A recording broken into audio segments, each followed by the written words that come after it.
Hello, welcome back to the YouTube channel. I'm back again with yet another MH3 commander, and today it's Skoa, Embermage, legendary goblin wizard. The graphics showing common, but I'm not 100% sure if that's right or not. But anyway, when Skoa Embermage enters the battlefield, it deals 4 damage to any target, and the second ability for commander is completely irrelevant because it's discard another card named Skoa, so it probably is common, and sacrifice 2 mountains. It does 4 damage to something, but because it's commander, we can ignore that. We're just focusing on the first one. Now, I was challenged to have a look at this card by one of the followers on stream. I think it was Slays for Days off the top of my head. If it wasn't, I'm sorry, I've got it wrong.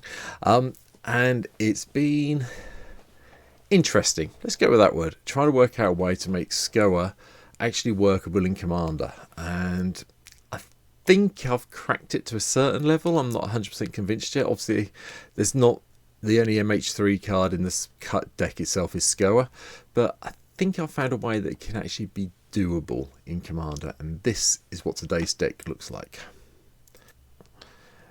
So what I've tried to do with the deck is make it so it's all around comes into play abilities in red creatures. There are quite a few, believe it or not, and really there's a focus on treasures and other creatures. They're the things I'm looking to make come into play when it happens, because at the end of the day, Skoa costs 6 mana, and then when they die the first time it's 8, then 10, then 12, and so on and so forth. And it does kind of need Skoa to work, so we've had to go a little bit heavy. So at the beginning, Charming Scoundrel for the treasure token, Dockside because it's Dockside, it's a red deck and we need lots of treasures for this deck. Goblin Instigator for another 2 mana with 2 power across 2 creatures. Goblin War Marshal for the same thing. The Echo will probably ignore, to be honest. Wily Goblin, when it comes into the battlefield, gives us a treasure token. A little bit expensive at double red, but it's a mono deck at the end of the day, so it's not that big an issue. Bitterstick Shaman comes into play and deals 1 damage. I'll get to why I'm playing this shortly. Patron of the Arts gives us a treasure token. So does Plundering Barbarian, all the opportunities to blow up an artifact that's annoying us. Professional Facebreakers here, just so when we do get the damage in, we get some more treasures. Redcap Thief is here for the treasure it brings when it comes into play. Togo Goblin Weaponsmith, so we can have a few little bits of equipment knocking around that may help at the end of the day, and you'll see why shortly.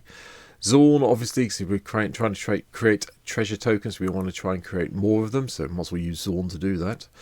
Beetleback Chief gives us a couple of goblin tokens. Brazen Freebooter is another treasure generator. Chimney Rabble comes in and gives us a Phyrexian red creature goblin token. So, 4 mana across for 4 power. That's pretty good. Costs 2 cards. Goblin Ringleader, so we can go and find some of the goblins that we're going to be that I've just mentioned. Headliner Scarlet's next. So when she comes into play, creatures target player controls can't block this turn. From there, there's Porphyros, because we've got a lot of creatures coming in play, so we might as well try and get some chip damage in, or shock damage in, using Porphyros. Roaming Throne to double up the triggered abilities. You can see where I'm going now with this deck. Because a lot of the creatures, we can trigger them twice. That's fine. From there, Solemn Sim to give us a little bit of mana ramp. Twin Shop Sniper does the damage when it comes into play. Bonehorde Dracosaur, because I love this card. It's going to go in every red deck I play from now on. Sorry if there's anything weird happening on the video. I'm having a sneezing fit, so I keep pausing to sneeze and then come back and talk again. But anyway, Goblin Dark Dwellers lets us cast an instant or sorcery from our graveyard for mana 3 or less when it comes into play. And then we get to exile it. Goldspan Dragon for the extra treasures. Scourge of Alkis, because why not? We've got a couple of other dragons in the deck, and this does kind of help. Siege Gang Commander comes in, does the whole let's have 3 extra goblins and then sack them off to ping people or shock people. And Terror of the Peaks for the damage it deals for no other reason. Ancient Copper Dragon to hopefully get in with the treasures. Burning Sun's Avatar hits next. 3 damage to a opponent, 3 damage to a creature. When it enters the battlefield, that's fine. Red Dragon does the same thing as Skoa to a certain extent, but it does it to each opponent, which is important. And then Trumpeting Carnosaur for the discovery bit when it comes into play, and hopefully with a double trigger off the Roaming Throne. From there we go into Spells Land. So Vandal Blast is standard in mono red deck. Winds of Change to make sure we can shuffle our hand away and get some new cards if we don't like what we've got.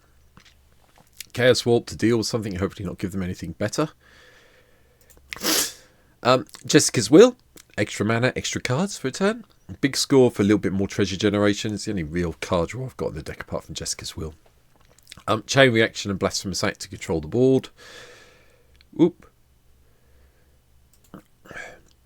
Once it shows us a picture of Blasphemous Act anyway. It's not. No, Blasphemous Act doesn't exist apparently, but Mana Geyser does. I like this one because it does give us all the extra mana from our opponents, and that can lead to one big turn that we may need at some stage. Aha, I got Blasphemous Act to work now. There you go. Right, anyway. Artifacts. Because Skoa costs so much, we have got Jeweled Lotus in the deck. Then I've gone with Mana Crypt as well and Mana Vault to help us get there quicker. Elixir of Immortality shuffles everything back in. Expedition Map, the reason that's here will become obvious in a second. And then the usual normal things you see: Soul Ring, Arcane Signet, Mind Stone, Thought Vessel, and then the Fire Diamond, the Ruby Medallion, and Worn Power Stone help us get up that extra mana ramp that we need. The Reaver Cleaver's here. We'll hopefully get it on a creature early on and get some extra treasure tokens when we get some damage into an opponent. Lithothorm Engine. There you go. Copy target, activate all triggered ability. Entering the battlefield is a triggered ability, so hopefully we get a little bit more damage in with Skoa that way. Panharmonicon will double up the wonderfulness that we get from Skoa entering the battlefield, and this advert's back again. And then finally, Portal to Phyrexia, because we need a way to control the board. 9 mana is not too difficult to get to with this deck, with the amount of artifact ramp that I've just been through, so we should be able to do this. Especially great if we've got Panharmonicon in play as well. That really does help us out significantly, getting rid of potentially six creatures. It's pretty good. Enchantments, this is where it all becomes a little bit more complicated. So we've got Ferocity of the Wilds, because most of our creatures are non-human, so giving them +1 and 0 and Trample seemed like a good idea. I know I could have gone with one of the haste enablers here, but I decided to go with the Power and Trample because I think it's more useful. Mechanized Warfare gives us an extra 1 damage, so Skoa comes into play. If this is in play, it does 5 because it is a red source at the end of the day.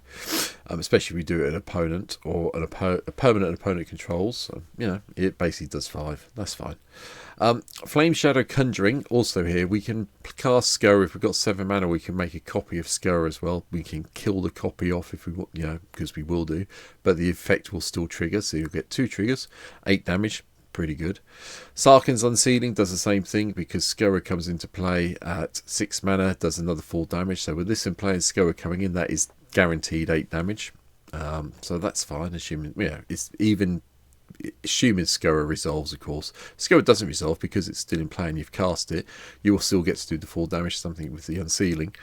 And then we've got ways of doubling it up. So Farian Masturbation is here, and City on Fire is also here, so we can double up or triple up on the damage. That's being dealt as our creatures come into play. City on Fire I really like because of the convoke ability in this deck. We can get it down fairly early. The 2 cards I've missed out in the middle, Mirror March, because who doesn't want to flip coins? And if we get a few copies of Skoa, oh well, we'll keep the original one and let the copies die. But again, you still get their triggers because they come into play. And Wallstorm Surge. Whenever a creature enters the battlefield under your control, it deals damage equal to its power to any target creature or player, which is very nice when you have these in play and you cast a Goblin and it does 4 damage. Land-wise, kept it really, really basic. I did mention earlier we had Expedition Map in here. That is purely to go and find Valakut and the Molten Pinnacle. The rest of the deck, 29 mountains, and then just some very basic search lands to keep the cost down a little bit. I think it's worth pointing out I'm playing Myriad Landscape in here for a change. Yes, I know I could be playing Shrines and Nyx in here. I've avoided it for this deck just for a change to break it up a little bit, but you can always drop a mountain and put the Shrine in if you want to. Bear that in mind. But I quite like the Landscape because let's go and get us 2 mountains. So that's pretty useful off 2 mana once we get it to go. And that is it. That's my little take on Skoa, Embermage for today. I think it's the first common legend I've seen, I think, if my memory serves correctly. It is a little bit strange that it's here, but hey, we've got a common legend at last. makes life interesting in all sorts of formats, I'm sure, outside of a commander. And I think this is probably going to be the way that you're going to need to build it, where we can double up on the damage through things like Pandemonic and then do things like City on Fire to get the extra damage through. I think that's the best way to play them. But if you've got any better ideas, let me know in the comments down below. 433 subscribers now, so thank you to all the people who subscribed last week. I really do appreciate it. If you haven't been here before, if you can hit the subscribe button and help me out, I'd really appreciate it. Trying to get to 500 by the end of 2024, so halfway through the year now. Really like to try and have a bit more positivity by the end of June, so please subscribe if you can. If you want to see me play the deck, MH3 should be online on MTGO tomorrow, which is Tuesday from my point of view. So Thursday night this week will be our traditional draft video, and then hopefully we'll pick up some of the legends and start playing them next Sunday. So for now, thanks for watching, hope you enjoyed it. Anything you think I've missed out, let me know down below. See you soon, bye.